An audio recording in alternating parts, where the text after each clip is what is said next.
জেগে উঠেছে ১২,০০০ বছরের ঘুমন্ত আগ্নেয়গিরি, যার বিস্ফোরণে ছুটে যাওয়া ধোঁয়া ও ছাই আকাশে উঠেছে প্রায় ১৪ কিলোমিটার পর্যন্ত।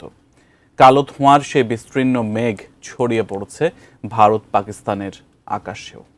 বিস্তারিত আরিফ হাসানের প্রতিবেদনে।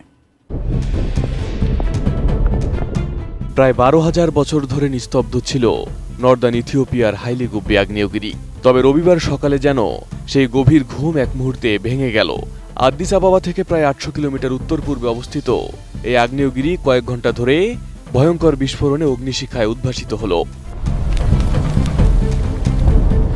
বিস্ফোরণের সঙ্গে সঙ্গে দীর্ঘদিনের জমে থাকা পাথরগুলো ফুটতে থাকে, আকাশে ছড়িয়ে পড়ে উত্তাপের ঢেউ, আর গভীর গর্জনের মধ্য দিয়ে কালো ধোঁয়া ঘন কুণ্ডলীর মতো আকাশে উঠে যায়।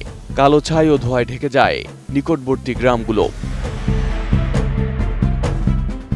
Toulouse volcanic ash advisory centre জানিয়েছে, বিস্ফোরণের ধোঁয়া ও ছাই আকাশে প্রায় ১৪ কিলোমিটার অর্থাৎ ৯ মাইল পর্যন্ত উঠে গেছে।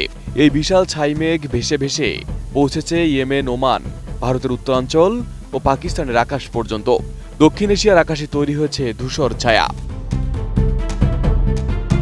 নতুন বাংলাদেশ গড়তে এলো জুলফিকার স্টিল। জুলফিকার স্টিল, ইস্পাত দৃঢ় অঙ্গীকার। হাইলি গুব্বি আগ্নেয়গিরি প্রায় ৫০০ মিটার উঁচু এবং রিফট ভ্যালির মধ্যে অবস্থিত, যেখানে দুটি টেকটনিক প্লেট মিলিত হয়ে তীব্র ভূতাত্ত্বিক কার্যকলাপ সৃষ্টি করে। স্মিথসোনিয়ান ইনস্টিটিউশনের গ্লোবাল ভলকানিজম প্রোগ্রাম জানিয়েছে, হলিসন যুগে অর্থাৎ শেষ ১২,০০০ বছরে হাইলি গুব্বি কখনো বিস্ফোরিত হয়নি। মিশিগান টেকনোলজিক্যাল ইউনিভার্সিটির আগ্নেয়গিরি বিশেষজ্ঞ সাইমন কার্নো নিশ্চিত করেছেন, এমন দীর্ঘ সময় নিস্তব্ধ থাকা আগ্নেয়গিরি হঠাৎ সক্রিয় হওয়া অত্যন্ত বিরল ঘটনা।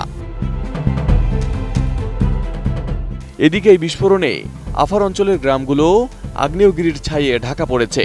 সীমিত হয়ে গেছে পশুর খাদ্য। অনেক পর্যটকরা যারা ডানাকিল মরুভূমি দেখার জন্য এসেছিলেন, তারা হঠাৎ ছাইয়ের ঢেউয়ে আটকা পড়েছেন, তবে হতাহতের খবর পাওয়া যায়নি। বিশেষজ্ঞরা বলছেন, হাইলি গুব্বির হঠাৎ সক্রিয় হওয়া আবার প্রমাণ করল পৃথিবীর অন্তরের শক্তি কতটা অপ্রত্যাশিত এবং ভয়ঙ্কর হতে পারে। ১২,০০০ বছরের ঘুম ভেঙে এই আগ্নেয়গিরি যেন মনে করিয়ে দিচ্ছে, প্রকৃতির সঙ্গে কখনোই কোনো কিছুর তুলনা হয় না এবং যে কোনো মুহূর্তেই পৃথিবীর শান্তি কাঁপাতে পারে ভূগর্ভে জমে থাকা শক্তি। Arif Hasan, ATN news.